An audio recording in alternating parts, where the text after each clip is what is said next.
On December 3rd, 2024, South Korea's president shocked the nation by declaring martial law. 저는 북한 I declare martial law to protect the Free Republic of Korea from the threat of North Korean communist forces, to eradicate the despicable pro-North Korean anti-state forces that are plundering the freedom and happiness of our people. Just 6 hours later, he reversed the decision. The declaration of emergency martial law was driven by my desperation as president, who is ultimately responsible for state affairs. He was banned from leaving the country and named a suspect in a treason case. You wouldn't expect such political chaos from a first world country, but South Korea's glossy image hides a darker truth. When you think of a dictatorship, North Korea comes to mind, a reclusive regime stuck in a Cold War mindset. South Korea, on the other hand, feels like a democratic paradise. Its K-pop stars, cutting-edge gadgets, and global brands like Samsung dominate the world stage. But dig deeper and the cracks appear. Over the past 70 years, 4 of South Korea's 13 presidents have faced corruption charges, with one even sentenced to death. Behind the glitz, a handful of powerful families, known as chaebols, control nearly half the country's wealth. These families pull the strings, deciding who rises and falls in politics, while over half of young Koreans aged between 20 and 40 believe they have no shot at a successful career. How did South Korea become a dazzling facade making decades of economic and political missteps? Let's break it down. Before the split into North and South Korea, the peninsula was a single nation called Chosun, or the land of morning calm. A century ago, Chosun lagged behind Europe, clinging to isolation alongside China and Japan. But while the latter two modernized to fend off Western colonization, Chosun wasn't so lucky. In 1876, Japan forced Chosun to sign a treaty, opening ports like Busan and Incheon. Cheap Japanese textiles flooded in, while rice flowed out to feed Japan's factory workers. This trade crippled local weavers and drove up food prices, deepening poverty for most.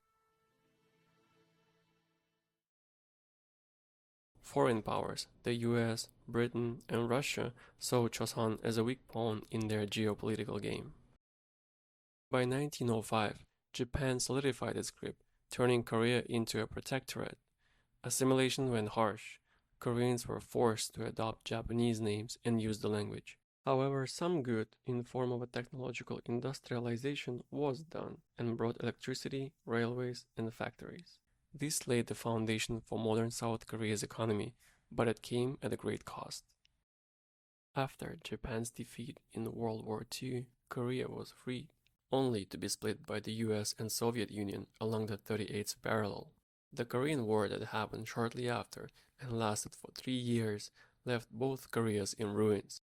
But the South, receiving help from the United States, started to rebuild. At around the same time, chaebols started to emerge. Family-run conglomerates like Samsung, Hyundai, and LG. These started small but grew into titans with government support. Samsung began with rice flour and dried fish, but pivoted to sugar and textiles post-war. Hyundai moved from auto repair to massive construction projects, building highways and shipyards. Lucky Chemical, later LG, revolutionized consumer goods, producing Korea's first toothpaste and electronics. By the late 1970s and into the 80s, chaebols dominated, producing everything from TVs to tanks. The government funneled money to them, prioritizing rapid growth over competition. And it worked. South Korea's GDP soared, transforming it from an agrarian economy into a tech hub. Unchecked power and the web of monopolies tying the economy to a few families comes at a cost. By the 1990s, their debt levels were catastrophic. When the 1997 Asian financial crisis hit, over-leveraged chaebols like Kia and Daewoo collapsed. The crisis exposed their inefficiency, led to mass layoffs, and sparked violent protests. Socially, chaebols deepened inequality. The wealth gap grew to some enormous levels. Seoul placing among world's priciest cities. Young Koreans face brutal competition for chaebol jobs, requiring elite education that can cost families tens of thousands of dollars. Even then, success isn't guaranteed.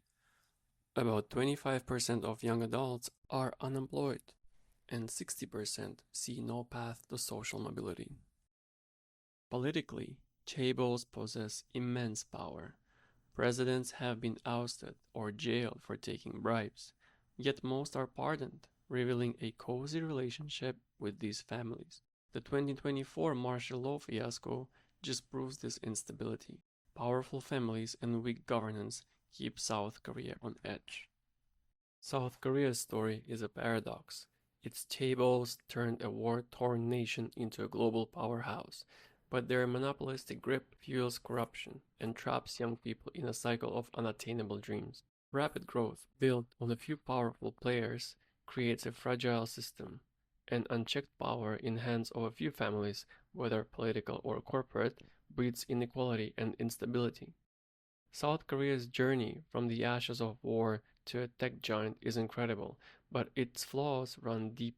And the only question is, can South Korea ever break from its chaebol's grip? See you in the next video.